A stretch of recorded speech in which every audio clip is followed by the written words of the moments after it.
ክብራትና ክብራን ተመልካቾቻችን ከከፋ ቴሌቪዥን የሰዓቱን ዜና ይዘን ቀርበናል። ከዜናዎቹ ጋር ፍጹም ካቶሊካዊት ቤተክርስቲያን የጅማ ቦንጋ ሀገረ ስብከት አስተባባሪነት በከፋ ዞን ዴቻ ወረዳ ለሚተገበረው ለአየር ንብረት ለውጥ የማይበገር ተፈጥሯዊ የኑሮ ማሻሻያ ፕሮጀክት የማስጀመሪያ ፕሮግራም በቦንጋ ከተማ ተካሄደ።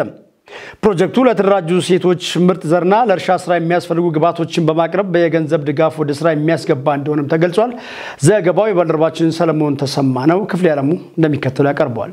በፕሮግራሙ ማስጀመሪያ ላይ ተገኝተው የመክፈቻ ንግግር ያደረጉት የጂማ ቦንጋ ሀገረ ስብከት የማህበራዊ ስራዎች ዘርፍ አስተባባሪ አባ ክፍሌ ዓለማየሁ ካቶሊካዊት ቤተክርስቲያን ህብረተሰቡን ከችግር ሊያወጣ የሚችል ፕሮጀክት በመቅረጽ እየሰራች መሆኑን ገልጸዋል። ይሄው በዴቻ ወረዳ በግብርናው መስክ ስራውን የሚጀምረው ፕሮጀክት የተለያዩ የህብረተሰብ ክፍሎችን ተጠቃሚ የሚያደርግ መሆኑንም ገልጸዋል።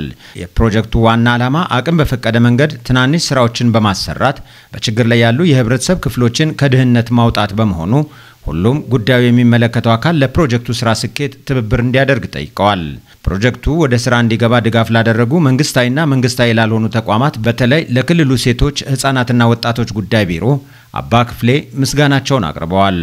ፕሮጀክቱ በዴቻ ወረዳ የ5 ዓመት ዕድሜ የሚኖረው ሲሆን በዋናነት ሴቶችን በማደራጀት በእርሻ ስራና በሌሎችም ተጠቃሚ እንደሚያደርግ ተብራርቷል። በፕሮግራሙ ላይ በቀረበው ሰነድ ዙሪያ ጉዳዩ የሚመለከታቸው አካላት ጥያቄና አስተያየታቸውን ያቀረቡ ሲሆን ለተነሱ ሐሳቦችም መድረኩን የመሩት የክልልና የፕሮጀክቱ አስተባባሪዎች ምላሽ ሰጥተዋል።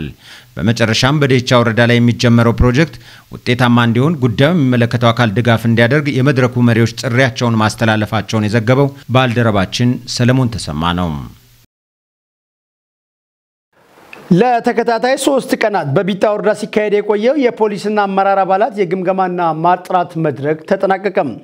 የማጠቃለያ መድረኩን የወረዳው ዋና አስተዳዳሪ አቶ መስፍን በፍቃዱና የከፋ ዞን ፖሊስ የማኔጅመንት አመራር የሆኑት የኮማንደር መንግስቱ ማሞ በጋራ የመሩ ሲሆን በመድረኩም ቀጣይ ስራዎችን በተስተካከለ መንገድ የሚያስቀጥሉ አቅጣጫዎች ላይ የጋራ አቋም ላይ መድረሱ ተገልጿል። ዘገባው የወረዳው መንግስት ኮሙኒኬሽን ነው። ማርሸሴፉ ያቀርባል። የፖሊስ አመራርና አባላቱ ባካሄዱት መድረክ በተቋሙ አክራፊ መሆን፣ መጠራጠር፣ ሰዓት ያለማክበር፣ ኃላፊነትን በአግባቡ አለመወጣት እንዲሁም ሌሎች ከስራ አፈጻጸም ጋር የተያያዙ ጉድለቶች መኖራቸውን በሰፊው ውይይት የተደረገባቸው ጉዳዮች ሲሆኑ ይህንንም በቀጣይ አስተካክሎ ለመጓዝ ከፖሊስ አመራሩ ጀምሮ የፖሊስ አባሉ ስራዎችን ተቀናጅቶ ለመምራትና ለማስቀጠል የሚያስችሉ ቁመና ሊገነባ እንደሚገባም ተጠቁሟል። የከፋ ዞን ፖሊስ ማኔጅመንት አመራር የሆኑት ኮማንደር መንግስቱ ማሞ መድረኩን አስመልክቶ በሰጡት አስተያየት የፖሊስ አመራርና አባላቱ በ3 ቀናት ግምገማ ቆይታቸው የተነሱ ያፈጻጸም ጉድለቶችን በማረምና እርስ በርስ በመቀናጀትና በቀጣይ ግዳጁን በአግባቡ የሚወጣ ቁርጠኛና በአቋሙ የሚጸና እንዲሁም በዲስፕሊን የሚመራ ፖሊስ ሊሆን እንደሚገባም ጠቁሟል።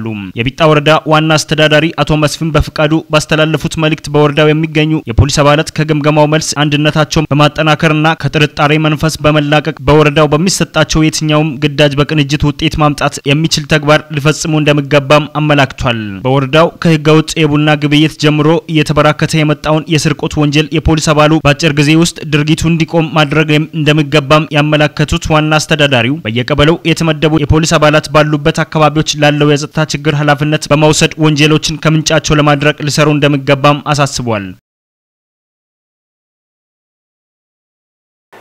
የደቡብ ምዕራብ ኢትዮጵያ ህዝቦች ክልላዊ መንግስት በየደረጃው ያሉ አመራሮች ግምገማና ማጥራት እንዲሁም የቀበሌ አመራሮችና የአባላት ስልጠና አፈጻጸም የማጠቃለያ መድረክ በቦንጋ ከተማ ተካሄደ።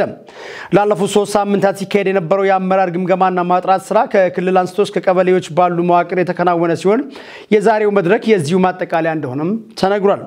ከአንደኛ እስከ 5ኛ ዙሮች ሲሰጥ የነበረው የአቅም ግንባታ ስልጠና ቅድመ ዝግጅት ምን እንደሚመስል እንዲሁም ስልጠናው የተመራበት አግባብና አስተማሪነት ዙሪያ ሐሳቦች የተንሸራሸሩ ሲሆን በክልሉ ውስጥ ያሉ ዞኖች የአፈጻጸም ሪፖርታቸውን በማቅረብ ውይይት ይደረግበታልም ተብሏል።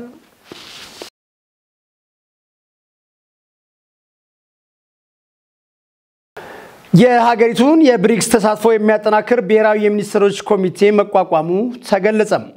ብሪክስ ባሳለፍነው ነሐሴ ወር ባደረግነው ስብሰባ ኢትዮጵያን ጨምሮ 6 ሀገራትን በአባልነት መቀበሉ ይታወሳል። በዚሁ መሰረት ኢትዮጵያ ብሪክስን በይፋ ተቀላቅላለች።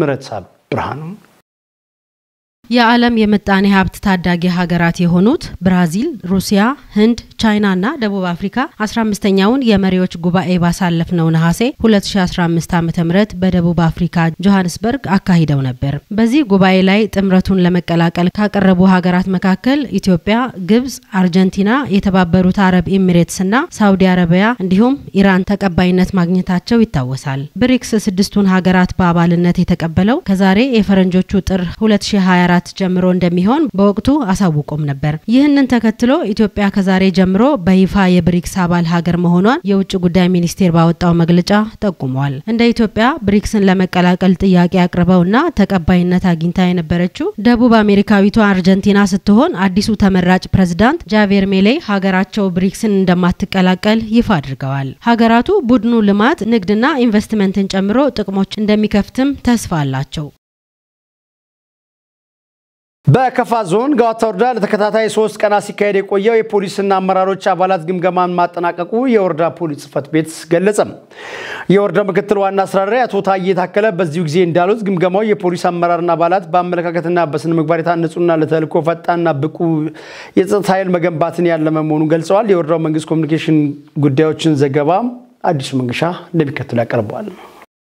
ፖሊስነት ለህዝቡ ሰላም ዋጋ የሚከፈልበት ሙያ በመሆኑ ከራስ በላይ ህዝቡን ማይከል አደረገ ፈጣንና ቀልጣፋ አገልግሎት በመስጠት ለህዝቡ ሰላምና ደህንነት የዋስትና ማረጋገጫ በመሆን ተልእኮአቸውን እንዲወጡ ጥሪ አስተላልፈዋል። የዞኑ ፖሊስ መምሪያ ደጋፊ አመራር ኮማንደር ዋሲሁን ሽፈራ እንዳሉት የፖሊስ አመራርና አባላት ያመለካከት የተግባር አፈጻጸምና የስነ ምግባር ጉድለቶችን በማረም ከበፊቱ በበለጠ በተሻለ አፈጻጸም የህብረተሰቡን ሰላምና ደህንነት ማረጋገጥ እንደሚጠበቅባቸው አሳስበዋል። የወረዳው ምክር ቤት ዋና አፈ ጉባኤ አቶ አደመ ገብረ ሚካኤል እንዳሉት ከፖሊሳዊ ተግባር ወጣ ብሎ የሚገኝ የፖሊስ አባል ካልተገባ አካሄዱ ሊመለስ ይገባል ብለዋል። ወንጀል የሚሰሩ አካላት የተለያዩ የማጨብረበሪያና የማደናገሪያ ስልቶችን የሚጠቀሙና ለእኩይ ተግባራቸው መረጃ ቀድሞ የሚሰበሰቡበት ሁኔታ ስላለ የፖሊስ አባላት በሁሉም ነገር ብቁና ዝግጁ መሆን እንደሚጠበቅባቸው አሳስበዋል። የወረዳው የመንግስት ዋና ተጠሪ አቶ አስራት አስፋው በበኩላቸው የፖሊስ አመራርና አባላት ግምገማውን መነሻ በማድረግ ጥንካሬያቸውን ያጎለበቱና ጉድለቶቻቸውን በማረም ወታደራዊ ዲሲፕሊንን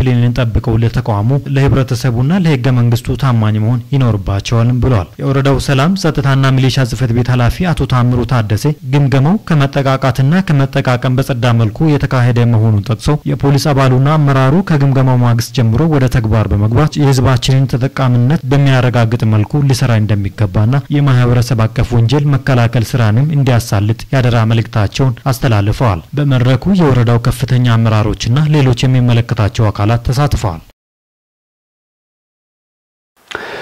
ክቡራትና ክቡራን ተመልካቾቻችን ለዛሬው ያዘጋጀናቸው ዜናዎች የተከታተላችሁትን ይመስሉ ነበር። ከቀሪ የከፋ ቴሌቪዥን ዝግጅቶች ጋር አብራችሁ እንድትቆዩ የጋበዝን ዜናዎቹን በመምራት ፍጹም ተሾመ ከእናንተ ጋር ቆይታ አደረግኩ። መልካም